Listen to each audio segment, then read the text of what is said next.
Hello， 大家好，歡迎收睇Benson 呢個地產頻道。如果你都有打算喺大灣區買樓或者賣樓嘅話，呢期影片咧，希望你可以認真咁睇晒，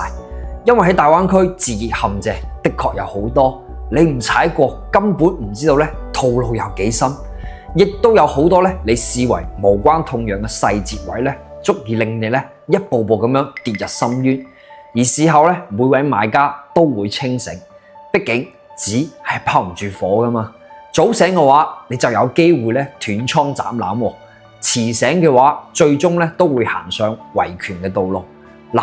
，Benson 呢度咧真係唔係危言聳聽啊！最近有位咧觀眾真實咁爆料，喺上一年25年咧，佢參加咗一個中山睇樓團，發現咧自己俾人哋賣豬仔嘅同時，而家咧仲幫人哋數緊錢啊！呢位觀眾咧都希望我可以咧將佢所經歷嘅一切做一期影片咧嚟提醒翻大家，以免咧有更加多嘅港人中伏啦。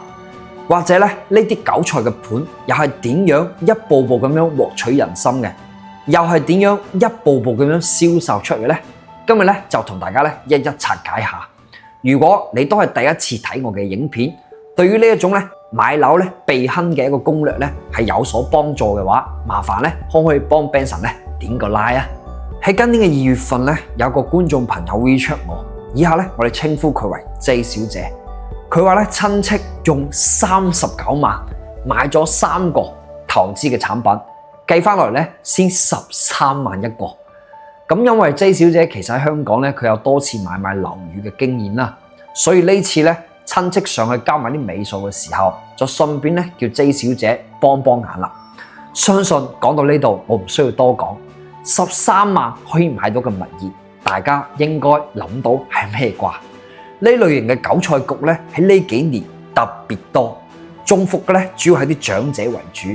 因為呢幾年嘅大環境嘅唔景氣，並且咧加上存款嘅利率低下咧，唔少嘅長者咧都容易咧被呢一種低總價，諗住唔需要自己管理，仲可以暗腳咧就有高額嘅回報租金而中伏嘅。而跟團嘅當日咧 ，J 小姐其實都係抱住咧幫親戚咧過嚟幫幫眼、把把關呢個心態嘅，都已經咧多次表示明確自己唔會係 A 準嘅準客戶。但係你雷都雷咗啦，邊有咁容易會放你走啊？代理呢邊咧輪流咁樣換銷售，不斷咁樣轟炸咧 J 小姐，再加上咧親戚不斷咁助攻。一旦咧發現你有所鬆懈嘅時候，呢個時候咧銷售就會苦口婆心咁樣勸導你還價。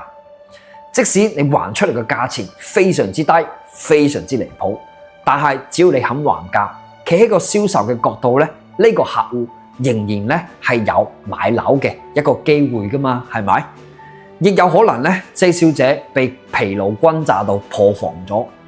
仲有加上咧現場嘅氣氛同埋咧親戚嘅影響。最終 J 小姐咧就從13萬傾到去9萬蚊啦，相當於打咗個6-9折。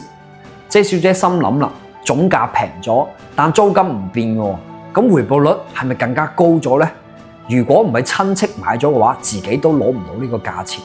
最終咧 J 小姐都俾咗訂金，返到香港咧，佢做完一大紮資料，先發覺銷售裡面所講嘅租金收入其實根本就係廢紙一張。當時候帶佢嚟睇呢個地段咧，話人流好旺，需求量超多，好多咧都係人哋想俾你睇嘅一個假象。實際上咧，佢哋係打住中港兩地巨大嘅信息嘅差距，要你接受一啲咧俾人哋包銷嘅滯銷產品。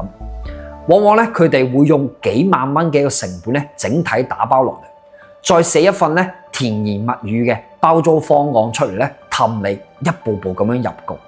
呢啲單位咧，只要你肯買啊，即使你還個3折，佢哋都會掠反應嘅。喺呢度咧，都同大家科普一個點，就係咧喺中山、珠海買新樓之前咧，其實佢哋都需要咧喺政府進行一個價格嘅備案嘅，成交嘅價格同備案價咧係唔可以相差太遠嘅，否則咧佢就係冇辦法通過政府嘅備案網簽嘅。單位咧，亦都冇辦法咧過戶到你名下。按照目前呢個市場咧，一啲夠大型嘅開發商其實佢係唔會留太多嘅折扣喺手上嘅，畢竟咧佢哋都怕對手咧一步到位啊嘛。而有經驗嘅中介嘅作用咧，係可以幫你揾到合適嘅物業嘅同時，亦可以摸到咧開發商佢最後成交嘅底價喺邊度，等你做決策嗰時候咧有更加準確嘅一個判斷。如果你見到一啲樓盤咧，一下子佢可以平你20到30% 嘅樓盤咧，一係就係銷售咧佢留咗好多個點數，為咗防止一啲貪心嘅客戶無理嘅劈價。另外一種就係上述嘅呢種情況啦，一種咧俾人包銷嘅產品，呢種嘅利潤咧係深不可測嘅包銷滯銷盤，都係嗰句話，便宜莫貪。知道咗事情嘅經過嘅朋友仔可能都會講啦，都係劑小姐嘅定力唔夠啦。面對種種嘅誘惑咧，被人哋咧一步步咁攻陷咗。但係試諗一下，如果身處現場嘅你，又可唔可以咧保持清醒呢？我相信未必啊。好多人嘅心理防線咧俾人打破咗之後，會面對各種可能你根本冇遇過、精心設計嘅啲套路咧，真係少啲定力咧都係唔得啊！接下來講嘅呢一 part 咧，都係最重要嘅一 part。J 小姐咧事後佢都梳理咗呢啲一步步推佢買呢啲韭菜嘅啲坑位，一共咧係有7條建議嘅。希望睇緊視頻嘅大家咧，如果遇到同樣嘅情況嘅時候，有所防備啊。第一條 ，J 小姐之所以會成為咧疲勞轟炸嘅一個對象，係因為咧親戚喺出團之前咧，將佢個人嘅資料咧透露俾咗啲中介知，判斷到呢個客戶嘅資金嘅情況，再加上係老業主介紹嘅，擺喺任何一個中介嘅身上，佢哋都會成為咧 S 級別嘅客戶。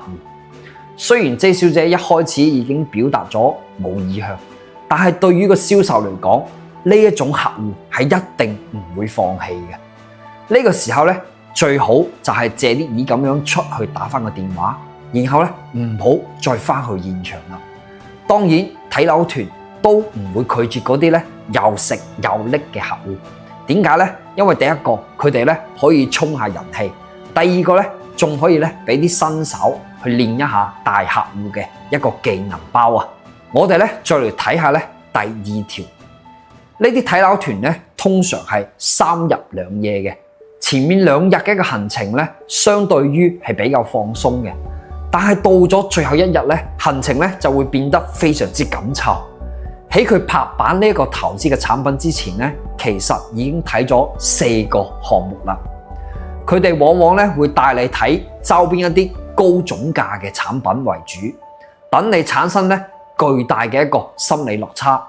行程嘅一個疲累，加上錯誤認知嘅一個洗腦，真係咧會令到好多人咧後知後覺㗎。佢哋仲會落重本咧，包你食，包你住。你覺得佣金低嘅樓盤，好似咁樣嘅成本可以回到本咩？睇落嚟免費往往係最貴嘅。第3條，喺現場咧會搞一啲激烈嘅氣氛，例如而家咧會做緊限時嘅優惠，送全屋嘅家私家電同埋低首付上車。捉住買家咧，諗住攞到着數嘅一個優越感。臨門一腳嘅時候咧，佢就會安排多個業主或者演員咧幫手遊說。一般咧呢啲私人嘅老細咧，佢仲會咧請啲臨時嘅演員，時不時咧揾人上去咧打下禮花啊，再搭配幾首超級高昂嘅背景音樂。畢竟買樓有時候咧係真係一個衝動嘅選擇。再加上俾翻你一個滿滿嘅情緒價值，呢個時候咧真係會令到好多人咧剎唔住掣㗎。所以點解如果你睇過我之前嘅影片嘅話，都係建議大家咧盡量點解去揀翻一啲知名嘅國企、央企或者本土比較有名嘅一啲開發商咧，除咗交付質量方面有保證。呢啲大企業嘅一個制度以及銷售嘅方式咧，係更加陽光透明嘅，同埋佢對於社會責任呢件事情係睇得更加重嘅。第4條就係都係最關鍵一條，係關於 Facebook 廣告嘅。講到呢度，肯定咧你都會講，如果冇呢個親戚，估計咧應該就冇呢壇嘢啦。後面 J 小姐問翻個親戚，先得知佢都係通過咧 Facebook 廣告咧先認識到呢個中介嘅。講到而家嘅視頻軟件嘅廣告咧，真係多嘢講咯。現今咧你做嘅樓盤廣告好多可以講係離晒大譜嘅。而家嘅市場嘅一個亂象有幾誇張呢？只要你識得上網，將每個唔同嘅樓盤最靚嘅相咧拼湊喺一齊，再配上一啲咧超級吸引嘅文案，例如地鐵上蓋啦、3萬低首付啦、海景別墅啦、送全屋家私家電。但係只要你一問到呢個樓盤叫咩名咧，佢哋就會諗盡一切嘅方法咧去迴避翻你呢個問題，因為呢一種咧集萬千所愛於一身嘅樓盤，幾乎咧大可能咧都係虛構嘅。話你知樓盤嘅名，你稍為一查喺 YouTube 上面或者喺我哋嘅視頻軟件就會穿煲，所以咧都係會建議大家咧出嚟睇樓之前咧一定要做好一啲必備嘅功課。最後咧都非常之感謝咧 J 小姐總結咗佢買樓避坑嘅啲法則俾我哋，令到我哋咧增加咗多一啲正確買樓嘅知識，同埋都希望咧喺呢個階段嚟講，大家買樓嘅時候真係要做多啲功課。好啦，呢期節目咧就到呢度啦。如果感覺咧呢啲影片對於大家買樓有所幫助嘅，希望幫 Benson 咧點個 like啊！下期節目咧，我哋再見啦〜